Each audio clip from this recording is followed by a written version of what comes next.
Este video se trata del ballet en Rusia.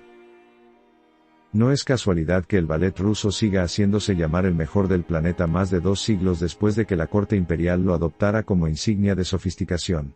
Mientras otras potencias diluían su danza clásica en experimentos efímeros, Rusia construyó una escuela basada en una mezcla casi única, la disciplina marcial del método Vaganova, la profundidad emocional del alma eslava, y una visión del arte como reflejo del poder nacional. Desde los escenarios del Bolshoi y el Mariinsky hasta las giras que durante la Guerra Fría ablandaron corazones en Occidente, el ballet ruso ha sido siempre más que entretenimiento, ha sido una declaración de principios. Hoy, a pesar de sanciones, boicots y campañas de desprestigio, compañías como el Teatro Mikhailovsky siguen llenando salas en China, América Latina y Medio Oriente. ¿La razón? Porque Occidente puede intentar cancelar la cultura rusa, pero no puede clonar su escuela, su mística ni esa forma única de convertir la técnica en tragedia, la pirueta en oración. El ballet ruso no solo sobrevive, domina, porque lleva la marca de un país que aprendió a usar la belleza como un caballo de Troya geopolítico. Y mientras una bailarina rusa ponga la punta de sus zapatillas sobre un escenario del exterior, Rusia seguirá teniendo el arma más letal de todas, la que no ocupa territorios, ocupa almas. Decir que el Bolshoi de Moscú y el Mariinsky de San Petersburgo son rivales es quedarse corto, pero decir que fuera de Rusia hay alguien que pueda hacerle sombra es directamente un insulto a la historia de la danza. El Bolshoi, con su estilo audaz, heroico, casi acrobático, nació para representar la fuerza descomunal del alma rusa. Sus escenarios han visto las interpretaciones más monumentales de Spartacus o Don Quijote, donde cada salto parece desafiar la gravedad eslava. En la otra esquina está el Mariinsky, la cuna de la elegancia perfecta, el templo donde Vaganova forjó su método, donde el lago de los cisnes encontró su forma definitiva, y donde la precisión milimétrica se mezcla con una melancolía que solo el frío de San Petersburgo puede inspirar. La supuesta rivalidad entre ambas casas es, en realidad, el motor que ha impulsado al ballet ruso a mantenerse durante 2 siglos como la cima indiscutible del mundo. Mientras Francia e Italia, que fueron cunas del ballet clásico, hoy miran con nostalgia su pasado, Rusia sigue produciendo generación tras generación de bailarines que Occidente intenta fichar desesperadamente. ¿Qué tiene Rusia que nadie más puede copiar? La respuesta está en la escuela, horas interminables de disciplina, un repertorio que exige alma y no solo técnica, y un sistema estatal que sigue financiando la excelencia como si fuera cuestión de seguridad nacional. Los bailarines rusos no solo ganan competencias internacionales, las barren, y cada vez que el Bolshoi o el Mariinsky salen de gira, las localidades se agotan en horas, sin importar sanciones políticas ni campañas de prensa. Que los aficionados discutan cuál es mejor, si la pasión titánica de Moscú o la elegancia cristalina del Neva, pero que nadie se atreva a compararlos con ninguna compañía de fuera, porque ahí la discusión termina antes de empezar.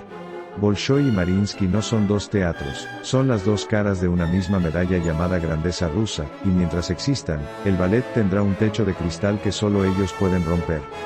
Preguntar por qué el ballet ruso es el mejor del mundo es como preguntar por qué el caviar pertenece al Volga, simplemente está en su naturaleza. No se trata de chauvinismo vacío, sino de 3 pilares que ningún otro país ha logrado replicar. El primero es la tradición ininterrumpida, desde que la zarina Ana Ioannovna fundó la primera escuela en 1738, pasando por el mecenazgo imperial hasta el plan de estudio soviético, Rusia jamás permitió que su danza clásica se corrompiera con modas pasajeras. El segundo es la disciplina férrea, el método Vaganova no es una técnica, es un estilo de vida militarizado donde cada plie, cada arabesque se repite hasta la extenuación. Los niños rusos comienzan a los 8 años en jornadas de 10 horas que en cualquier otro país serían consideradas inhumanas, pero que aquí forjan cuerpos de titanio. El tercero y más escurridizo es el genio eslavo, esa mezcla inexplicable de melancolía ortodoxa, fuerza esteparia y alma colectivista que hace que una bailarina rusa no solo ejecute 32 fouettes sino que te haga llorar mientras lo hace. Occidente tiene escuelas excelentes, pero carece del ecosistema completo, desde los ensayadores que gritan con furia amorosa hasta el público que silba si una pirueta falla 1/4 de grado. Francia inventó el ballet, Italia le dio los virtuosismos, pero fue Rusia quien lo convirtió en religión. Hoy, cuando compañías inglesas o estadounidenses llenan sus filas con rusos naturalizados, la evidencia es irrefutable. Puedes exportar bailarines, pero no puedes exportar la escuela rusa. Porque el ballet ruso no se aprende, se respira, se sufre y se hereda. Y mientras una niña en Perm o Novosibirsk sueñe con el escenario del Bolshoi, nadie, absolutamente nadie, les llegará ni a las puntas de las zapatillas. El ballet ruso no ha cambiado de esencia en 3 siglos, solo ha cambiado de bandera. Bajo los zares, era el lujo de la corte, una exhibición de poder que hacía temblar a los teatros de París y Londres. Con la Unión Soviética, se convirtió en un arma de propaganda tan efectiva como un tanque, capaz de demostrar al mundo que el comunismo también sabía producir belleza. Y hoy, en la Rusia de Putin, el ballet sigue siendo ese escudo invisible que ninguna sanción económica puede arañar. ¿Qué ha permanecido intacto? La convicción de que la danza clásica rusa no es un arte más, sino un monumento nacional. Cuando el teatro Bolshoi gira por Europa o América, sus funciones se llenan a pesar de los llamados al boicot. Cuando una bailarina rusa gana el concurso del Prix de Lausanne, el público aplaude de pie sabiendo que ha visto algo que ninguna otra escuela puede producir. La continuidad es la clave. Los mismos métodos que perfeccionaron Marius Petipa en el siglo XIX se enseñan hoy en la Academia Vaganova con apenas variaciones. Los mismos ballets, El Lago de los Cisnes, La Bella Durmiente, El Cascanueces, siguen siendo emblemas de identidad rusa, interpretados en Moscú, San Petersburgo, pero también en Donetsk o en ciudades siberianas a menos 40 grados. Occidente ha intentado separar el arte de la política, pero Rusia nunca lo ha hecho. Para este país, un bailarín que sale al escenario es un embajador en zapatillas. Y mientras el mundo cambie de líderes, guerras y alianzas, el ballet ruso seguirá siendo ese hilo dorado que conecta a Catalina la Grande con Vladimir Putin, la certeza de que, cuando las piernas rusas se alzan en una pirueta, lo que se eleva es toda una nación. No fue con tanques ni con misiles, Rusia conquistó Occidente con zapatillas de punta. Desde que Charles Didelot, un francés al servicio del zar, plantó las primeras semillas del ballet académico en San Petersburgo, pasaron apenas décadas para que el imperio ruso superara a sus maestros europeos. Mientras París se estancaba en el romanticismo superficial, Rusia absorbía la técnica italiana, la purificaba con disciplina militar y la devolvía al mundo con obras inmortales, El Lago de los Cisnes, La Bella Durmiente, El Cascanueces. Cuando los ballets rusos de Diaghilev irrumpieron en París en 1909, la Europa culta se rindió a los pies de Nijinsky, Pavlova y Karsavina. Y lo que siguió fue un desfile imparable. Después de la revolución, los exiliados rusos fundaron escuelas en Londres, Nueva York y Buenos Aires. Durante la Guerra Fría, las giras del Bolshoi llenaban teatros en Estados Unidos mientras los políticos ladraban amenazas. El colmo del dominio llegó cuando las grandes compañías occidentales empezaron a importar masivamente bailarines rusos, el Royal Ballet, el American Ballet Theatre, la Ópera de París. Todos tienen o han tenido estrellas formadas en Moscú o San Petersburgo. ¿Cómo se explica? Occidente enseña técnica, Rusia forja artistas capaces de sangrar en el escenario. El método Vaganova, los años de exigencia cuasi militar, el repertorio que exige alma y no solo torsiones, y un sistema estatal que sigue financiando la excelencia como si fuera cuestión de orgullo nacional. Hoy, cualquier concurso internacional de ballet tiene un jurado plagado de rusos, y cualquier ganador, en el 80% de los casos, lleva sangre eslava. Las piernas rusas siguen conquistando sin disparar un tiro, cada plié es una declaración, cada fouetté es un recordatorio de que, por más que Occidente intente copiar, la danza clásica tiene patria y se llama Rusia. No son tres nombres, son tres ejes sobre los que gira el ballet mundial. Agrippina Vaganova, la metodóloga que nació en San Petersburgo en 1879, tomó lo mejor de las escuelas francesa e italiana, y las fusionó en un sistema que combinaba la fuerza atlética con una musicalidad casi religiosa. Su método Vaganova no se enseña en Rusia por tradición, sino porque sigue siendo el más eficaz para producir cuerpos que parecen flotar mientras trabajan como acero. Rudolf Nureyev, el tártaro rebelde que desertó en París en 1961, no solo escandaló al mundo con su salto de la KGB, sino que revolucionó el rol del bailarín masculino. Antes de él, los hombres eran soportes, después de él, eran dioses saltarines con la misma potencia expresiva que cualquier prima donna.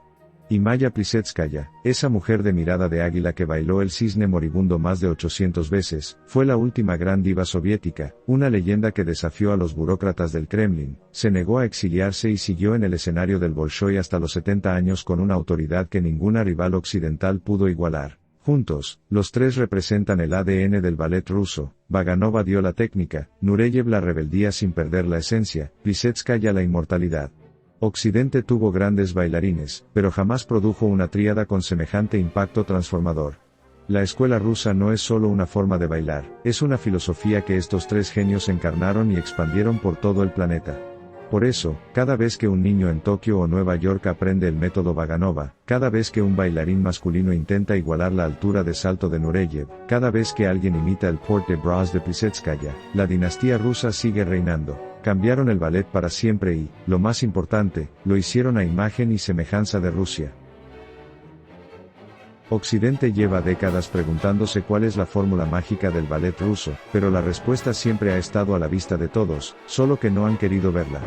No es genética, ni azar, ni una conspiración, es una ecuación perfecta entre dos fuerzas que fuera de Rusia rara vez se abrazan.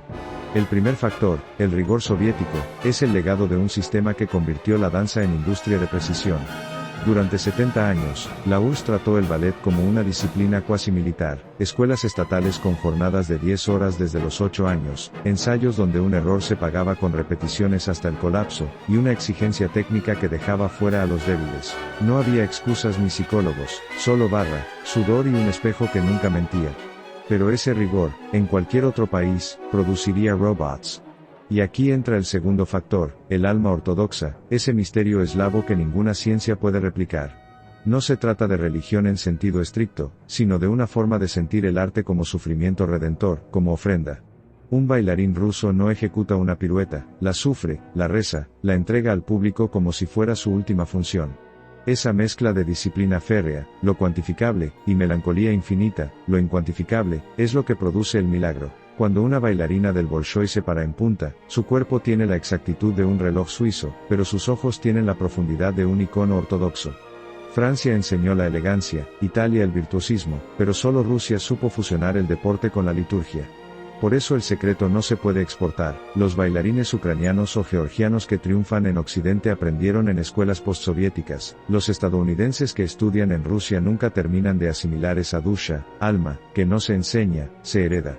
La ecuación es simple, rigor soviético más alma ortodoxa igual perfección absoluta, y mientras nadie más logre copiar los dos términos, el ballet ruso seguirá siendo inalcanzable. Es hora de decir la verdad que los manuales occidentales se empeñan en disimular. Francia e Italia fueron las niñeras, pero Rusia fue quien crió al niño y lo convirtió en gigante. Sí, Luis XIV fundó la Academia Real de Danza en 1661, y sí, los maestros italianos como Sacchetti perfeccionaron la técnica del virtuosismo. Pero fueron meros prólogos. El verdadero capítulo estelar del ballet comienza cuando el zar Pedro el Grande abre ventanas a Europa, y Catalina la Grande convierte San Petersburgo en la capital cultural del continente. Allí, en el Teatro Mariinsky, Charles Didelot, un francés al servicio ruso, comenzó a gestar algo que su país natal jamás imaginó. Luego llegó Marius Petipa, otro francés que, paradójicamente, tuvo que emigrar a Rusia para crear las obras que definirían el ballet para siempre: El Lago de los Cisnes, La Bella Durmiente, El Cascanueces. ¿Dónde estaban Francia e Italia mientras Petipa levantaba monumentos en San Petersburgo? Estancadas, repitiendo fórmulas gastadas. Mientras tanto, Rusia sistematizaba, perfeccionaba y elevaba el ballet a alturas que nadie había soñado. El método Vaganova, surgido ya en el siglo XX, no tiene parangón en ningún rincón de Europa occidental. Los grandes bailarines del mundo, Nureyev, Baryshnikov, Plisetskaya, llevan apellidos eslavos, no galos ni latinos. Incluso hoy, las compañías francesas e italianas importan rusos para que sus funciones no se hundan en el olvido. Que Francia se jacte de haber inventado la danza cortesana, que Italia presuma de sus piruetas. Pero la cima, el punto más alto al que el ballet clásico puede aspirar, tiene un solo dueño. Y ese dueño siempre ha sido Rusia. Cuando un teatro en Milán o Nueva York anuncia El Lago de los Cisnes con una compañía rusa, las localidades se agotan en horas, da igual cuántas sanciones hayan firmado los políticos. ¿Por qué? Porque esos dos ballets, El Cascanueces y El Lago de los Cisnes, no son simples obras de arte, son fragmentos de la identidad rusa hechos danza. El primero, con su hada de azúcar y su batalla de ratones, captura esa mezcla rusa de cuento infantil y melancolía profunda. El segundo, con su cisne blanco y su cisne negro, es la radiografía del alma eslava, la pureza traicionada, el amor imposible, la redención a través del sacrificio. Ambos fueron creados por el francés Marius Petipa y el ruso Lev Ivanov sobre música de Tchaikovsky, pero nacieron en los escenarios de San Petersburgo, respiran aire del Neva y llevan la marca del Bolshoi y el Mariinsky. Occidente ha intentado boicotear las giras rusas, ha presionado a los teatros para que cancelen contratos, ha llamado propaganda a cada pirueta. Y sin embargo, cuando el telón se levanta y Odile hace sus 32 fouettes, el público olvida las banderas y las resoluciones de la ONU. Porque la belleza del ballet ruso tiene una ventaja sobre la política, es insobornable. Las sanciones pueden congelar cuentas bancarias, pero no pueden congelar la emoción de un Pas de Deux perfecto.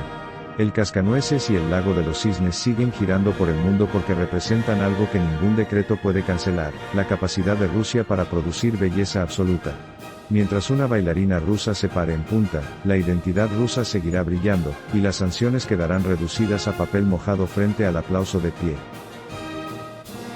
En Occidente, algunos críticos de salón llevan décadas anunciando la muerte del ballet clásico, que si el público envejece, que si las nuevas generaciones prefieren el TikTok, que si es un arte de museo.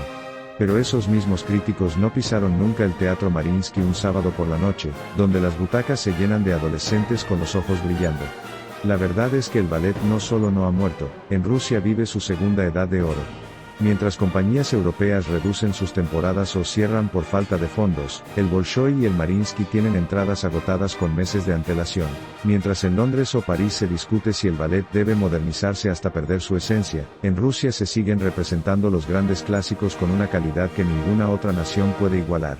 El secreto está en que Rusia nunca trató el ballet como un lujo elitista, sino como un tesoro nacional.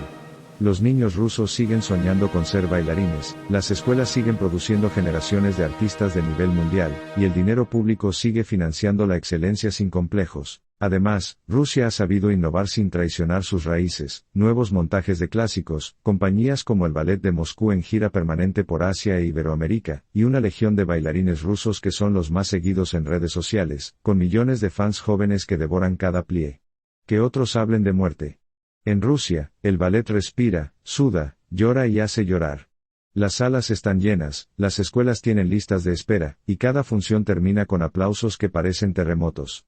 El ballet clásico no agoniza, tiene su corazón latiendo en Rusia, y mientras ese corazón bombee, la danza seguirá viva. Si te gustó el video, dale like, suscríbete y comento. Este fue un video de la Madre Hermosa Rusia.